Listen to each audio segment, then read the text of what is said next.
नमस्कार दोस्तों, मैं दीपक गर्ग एक बार फिर से स्वागत करता हूं दोस्तों आपका अपने चैनल डीजी क्रिएशंस पर। तो दोस्तों आज के ट्यूटोरियल में हम लोग बात करने वाले हैं ध्रुपद किसे कहते हैं।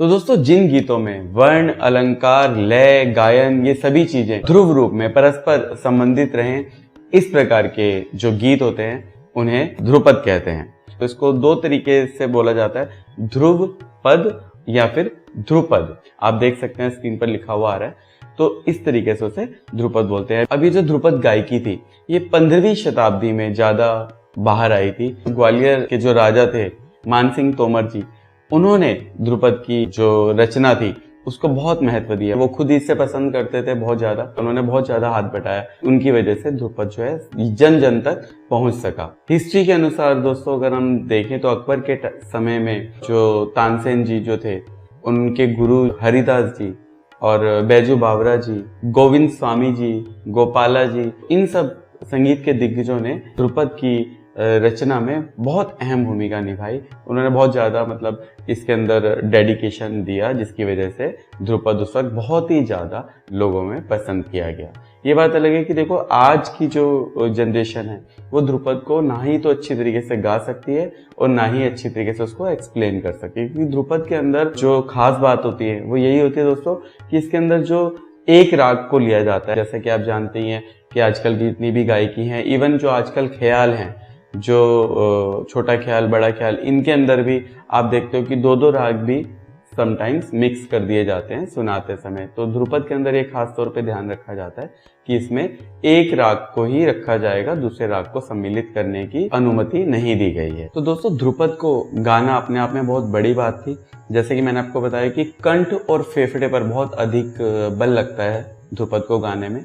तो इसे जो लोग गा सकते थे उस वक्त उन्हें कलावंत कहते थे। बहुत भारी आवाज में इसे गाना होता था। ध्रुपद का एक सेकंड नाम और रख दिया गया था जिसे बोलते थे मर्दाना गीत। ये स्पेशल कैटेगराइज कर दिया गया था कि भाई ये फलाना आदमी ही इस गीत को गा सकता है। और आजकल आप जानते ही हैं कि छोटा ख्याल, बड़ा ख्याल, इन्हीं सब चीजों में ही गायकी करी जाती है।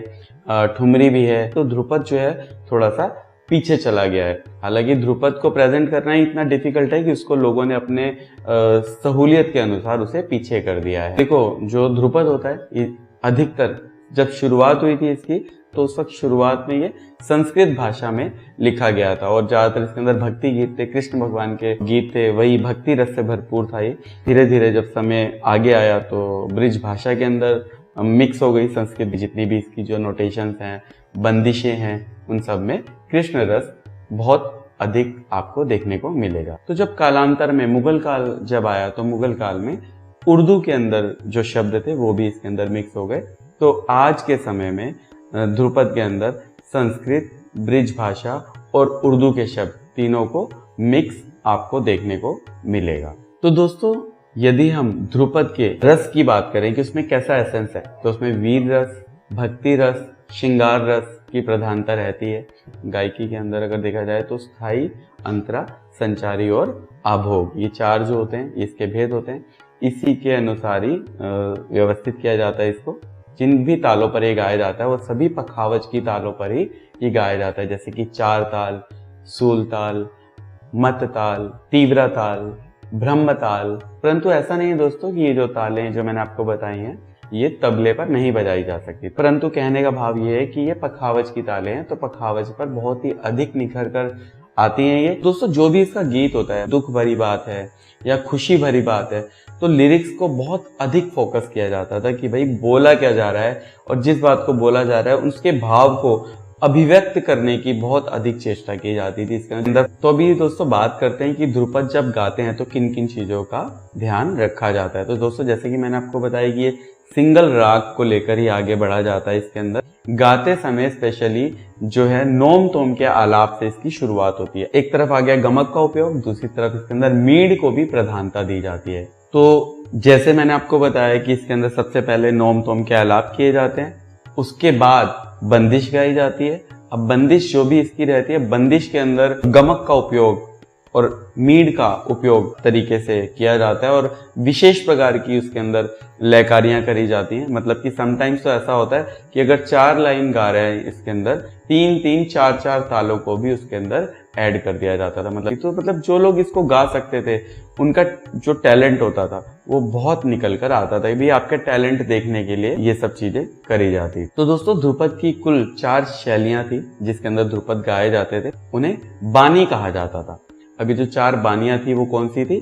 खंडहार बानी, नोहर बानी, डागर बानी और गोहर बानी। अब ये जो चारों बानियां थी ये क्या थी, एक बार इसके बारे में भी हम समझ लेते हैं। तो दोस्तों सबसे पहले हम समझते हैं खंडहार बानी।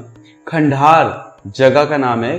खंडहार जगह में एक राजा थे, महाराजा समोखन सिंह। ये बहुत बड़े बीनकार थे वहां पर। तो इन्होंने खंडहार बानी का संरक्षण किया और इस जो बानी का जो स्पेशलिटी थी वो थी यहाँ मिट्टी की खुशबू पर बल दिया गया था, सजावटी पर, और जो राजसी धरोहर होती है इस टाइप की इसके अंदर खुशबू है खंडहार बानी में देखने को मिलती थी। तो दोस्तों नोहर बानी जो है इसका संरक्षण राजपूत श्री चंद नोहर ने किया था। उन्होंने अपने नाम से इसे बानी को नाम दिया नोहर बानी। इसके अंदर दोस्तों खास तौर पर गमक पर बहुत अधिक बल दिया गया था, जैसे कि फेफड़ों और कंठ पर जैसे जोर दिया जा रहा है, तो वो सब चीजें नोहर बानी थी इसके अंदर स्पेशली देखने को मिलता था। तो दोस्तों अब हम बात करते हैं डागर बानी की। इसका संरक्षण किया था ब्रिजचंद डागर जी ने। इनकी जो शैली थी इसके अंदर शुद्धता, सटीकता और सरलता से भी लगनी चाहिए वो सभी चीजें, तो इस चीज पर इन्होंने खास तौर पर बल दिया था। तो दोस्तों अब हम बात करते हैं गोहर बानी की।